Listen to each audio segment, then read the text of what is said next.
Hello. It is October 14th, and I'm out here. This is my first hunting, not really a weekend, it's a Monday, but my first couple sits here. Had to sit this morning. Nothing too exciting happened there. So I'm out here now, walking through one of our brushy, kind of overgrown pockets behind a ag field here. Gonna head in. I got a food plot in here with a camera on it. We're out gonna check some cameras, see what's been on. They haven't been checked for quite a while. It's been at least 2-3 weeks. Actually, I see some fresh rubs right here, so this is the kind of stuff we like to see. So I'm probably, like I said, I'm gonna pull this camera right here, see what's on this camera, and then behind me up here you can kind of see the edge of that Plat Screen is our main food plot. I'm gonna head up there, grab those cards too. I'll show you these rubs right here.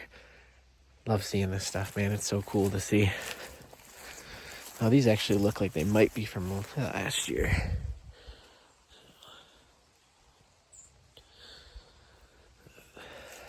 They look like they're from last year. I got excited, thought they were from this year.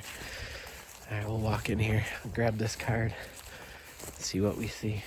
This is, like I said, this is just an overgrown little pocket of a farm field. We got cut corn here, and then behind me, there's more. I know you can't see it because of the hill, but there's more cut corn over there. So this kind of feeds through this. There's like we call it the finger or the island right here behind me. Feeds down into these woods. I have a stand right here with a little staging area food plot. So pretty cool setup. Works really good.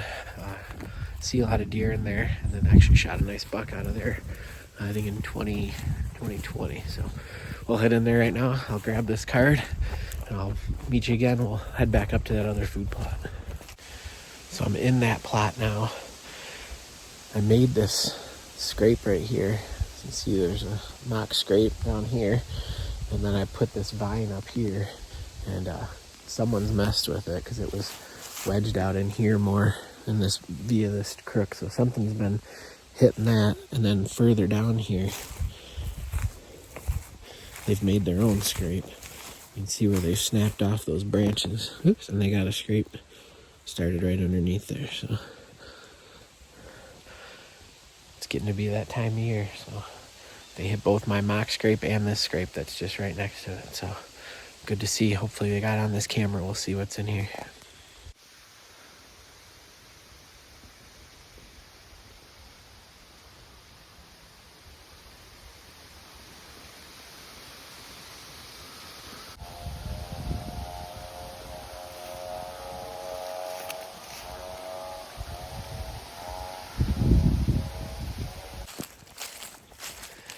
Alright, I swapped those cards out of that camera. That's, like I said, just a little staging area. Call it a food plot. There's some clover and stuff in there. A lot of grasses in there right now. I've been struggling to keep up with these plots the last couple of years. I've just been busy with kids and stuff. But there's clover down in there, and they'll come in there, they feed, and hang out there, and work their way out to these ag fields to graze in the evenings, or vice versa. Come off those ag fields in the morning, hit those little spots, and then head off to bed. So it's really thick right in there. So just having an opening in there is enough to get them to kind of hang out in there. And you add the clover in, and it's, makes it that much better. So cool little spot. Like I said, we have a stand there. You can see this little island of trees here runs. There's a low spot out in this ag field, and it runs through these trees and right down into that grass area and right to that tree stand. So just a natural little funnel area. Works pretty well. So we're now headed up onto the top of the hill here, and we'll go up and check the camera up in our plateau food plot, our main food plot. So come along, we'll go up there next. Climbing up the hill here. You can see the Plat Screen along here. It's really dried down in the last couple weeks, but it's doing exactly what we want it to do, which is allow me to be here. And those deer, now they could see me. I'm walking right along the edge, but it screens off this big ag field so they can't see out into there, and lets them kind of settle in up here a lot more. I'm a little bummed because it's been so dry. I planted brassicas and they haven't really done much, unfortunately. So this whole plot is mainly just a mix of rye and wheat. which was not the plan. But you take the good and the bad. Plat Screen came in really good. It should be a really, really good spot. My brother-in-law sat here the first few days of the season and saw a whole bunch of deer, including at least one really nice buck that didn't get into range, unfortunately, but the deer are definitely using it. So we'll head in and check this camera. You can see how green it is, but you'll also notice a distinct lack of brassicas popping up out of there. So I tried hitting them with some nitrogen one last time, but we just did not get rain until yesterday. So, but it's green, so they'll be in here. Let's go check this camera. So this plot is about an acre in size. You can see I already showed you the Plat Screen around the edges. This Plat Screen's in the middle of the plot, and it breaks it up. So you got a section down here, and then if you come around the other side of this Plat Screen, it creates another section kind of in the middle here, and that bump out right there pushes up. We've talked about this, but it pushes up on the top here. We got a tree stand up in there, but you can see how that Plat Screen is used to break this bigger food plot into small sections, give them a little more security, a little more comfort. And from what my brother-in-law said that he saw while hunting it, it's working. He said there was, deer just kind of milling about in different areas, and they weren't really interacting with each other per se, or interfering with each other, but they were all able to be out here and feeding and whatnot. So you can see, so that section ties up into the edge, the perimeter piece. But then you come around, so we're walking now around this bump out piece, and I have a tree stand right up in that tree. There's a ladder stand like right there. So this bumps them up against that ladder stand if they want to walk through this little lane that we're walking through now.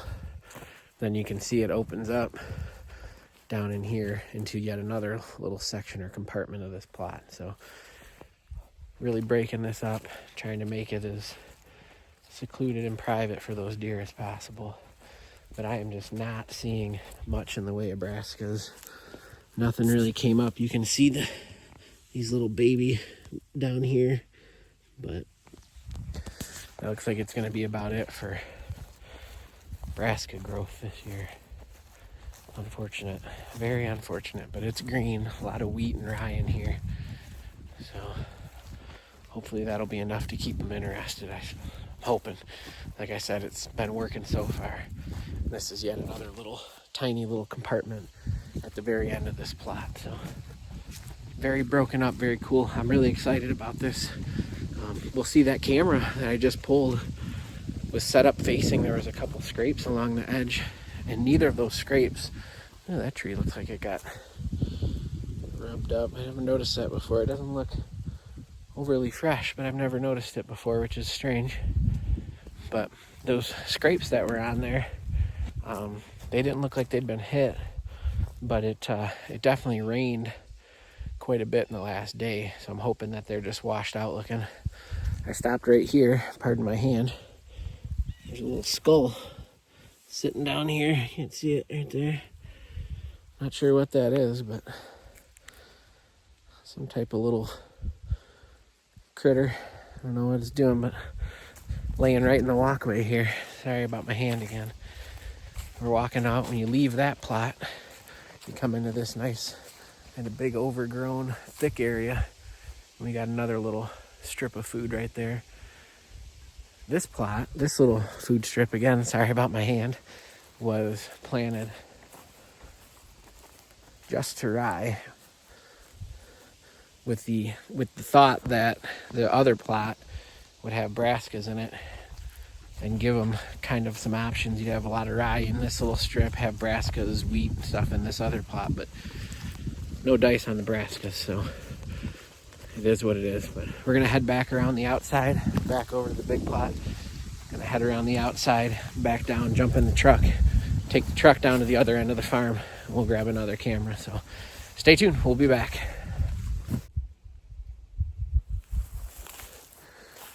All right, we're about 3/4 of a mile or so north of where we just were a minute ago.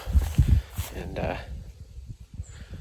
looks like the landowner's been out here cutting down some trees and stuff, but we're gonna walk in. I got a camera just in these woods right here, so this is a pretty common spot for us to hunt. You can see this blind right here if you follow us at all.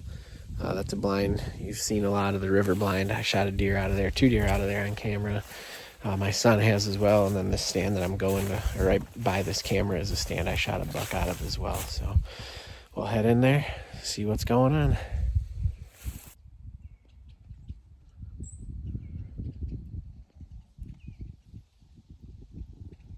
So we got another, this is roughly an acre that we planted to wheat and rye this year. Originally, when we made the idea to plant this whole field going all the way up to the road up here was all this kind of overgrown, for lack of a better term, almost getting to like a CRP type field. So we thought, we'll carve in the back in this funnel, we'll put some food in there, it'll be killer. And it will be, it'll be great. But as we started doing that project, our landowner decided that he was going to end up, or someone asked if they could hay that field. So they came in and mowed that whole field right down, and they're going to end up putting hay, or running that for hay now for a couple years. So that food plot will be a 1-year kind of thing, and it won't be nearly the setup that we wanted, because we originally thought it'd be tucked, protected in the back of that big overgrown field, and a nice area for them to hang out. But unfortunately, that's not exactly how it's going to be. But it's still right along this funnel, and it'll still be killer. It'll be a great spot to get does into. And you know how it is, once the does are there, a couple weeks, the bucks will start showing up once we get to that late October, November time frame. So it'll still work good, but not quite as good as we hoped. So, but I grabbed that camera. I didn't film a whole lot. I might sit here tonight, so I wanted to kind of get in and get out. But I'm going to take off again, and we'll head to the west side of the farm and grab one last camera here. So as you can see, we're now in the middle of just what has been deer haven all summer. And according to my brother-in-law and father-in-law, also been a deer haven this early season. And this is just a lush, green, beautiful alfalfa field that was new this year. Last year it was corn. Prior to that, it's traditionally just been a hay field. So the corn was a nice addition, but it was always gone by hunting season, obviously. So alfalfa has been a much better part for us in terms of hunting and deer attraction. But we have a camera here on the back side along those woods there. I'm gonna walk out there and grab it. So we'll see. I feel bad walking through this alfalfa, but we got a bunch of rain the last couple days, and it's made it kind of muddy and wet out there. So I don't really want to drive through it either with the UTV. So we'll walk through there. Hopefully we can do it with minimal damage. We'll get out there and see what we can see. Hopefully this camera's full. My father-in-law was sitting in his blind out on this field and had a real nice buck come in. So we'll see. I don't know if it was one that we already have or not, but we'll check this camera. Hopefully they're on there. If it's somebody new, we'll get a good look at them. If it's the regulars, then that's good too. That means they're still here. So we'll head over to these trees, pull this camera, and see what we can see.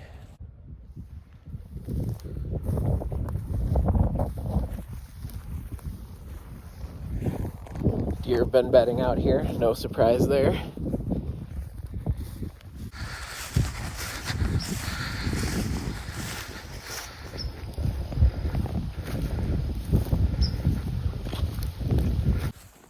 I pulled that card, but that tree is like leaned forward.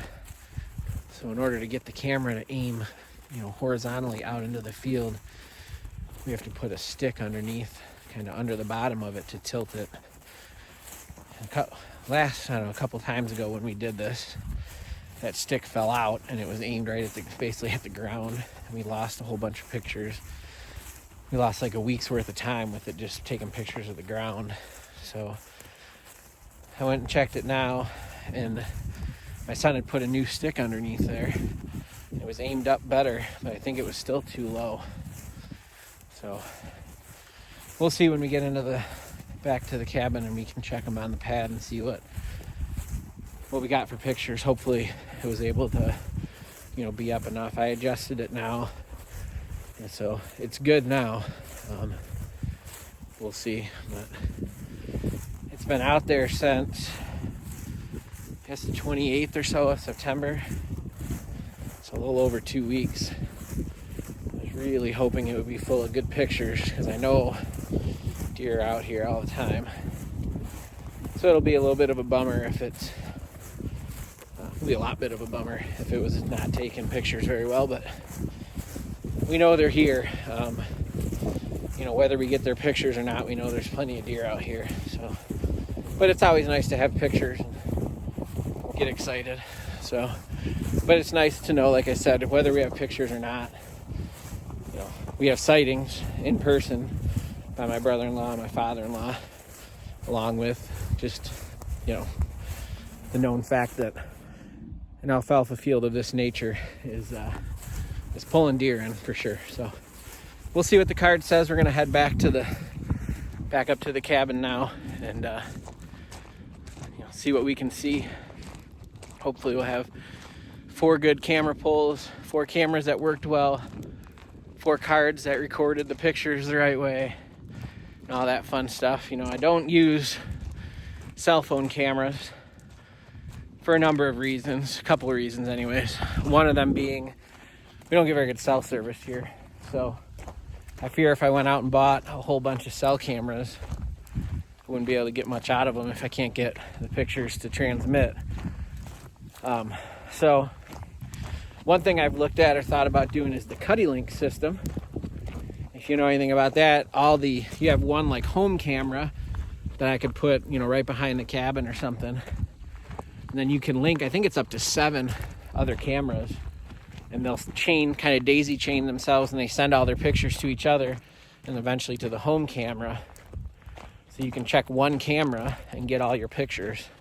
So that's something that would be pretty cool. You wouldn't have to go around. That's why I put all my cameras. You know, you're probably watching this thinking, man, this guy, he can basically, you know, I've been driving my truck around during this video and probably thinking, man, where does he put his cameras? You know, it doesn't go in anywhere. But I try to keep them on the edge just so I'm not, you know, intruding into prime areas. And yeah, I'm missing some pictures. I know that for a fact. We're fortunate enough to have some prime areas that you don't have to, you know, I can get good pictures of, like the one down by the river that we just did. That's a really good area. Natural funnel, just super spot, and I don't have to hardly intrude at all to get pictures. So we have some good spots like that, but if I had cell cams or like CuddyLink system, I would probably put some cameras in a little deeper, try to see what's going on more back into the woods. But this is what we do for now. And like I said, we know deer are around. We get enough pictures. Neighbors get pictures. We know all our neighbors and talk to them. So we'll see what we get. We'll head back to the cabin and see what we can find on the camera. Well, gonna wrap up this trail camera check. Checked all those cards. Got quite a few pictures, lots of does and fawns. A couple good bucks here and there. Lots of small bucks. Couple good bucks here and there.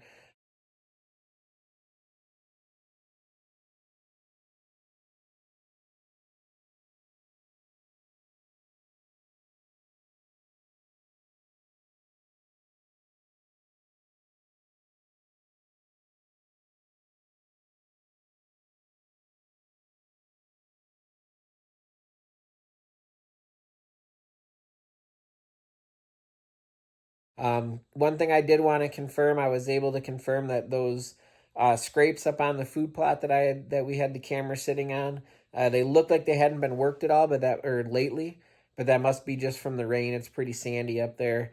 With this rain, it just washed them out. But there was bucks there the other night working those, including one pretty nice 8-point. So they're still active, which is good. I was kind of wondering why they looked like they went inactive, but they didn't. Just the weather. So you know, those bucks might be back out there today to freshen those scrapes back up. So like I said, lots of pictures. Unfortunately, the pictures from the back of that alfalfa field where I talked about that camera maybe aiming down too much, that camera didn't take too many pictures. So I think it was aimed down a little bit. So I'm glad I adjusted that one.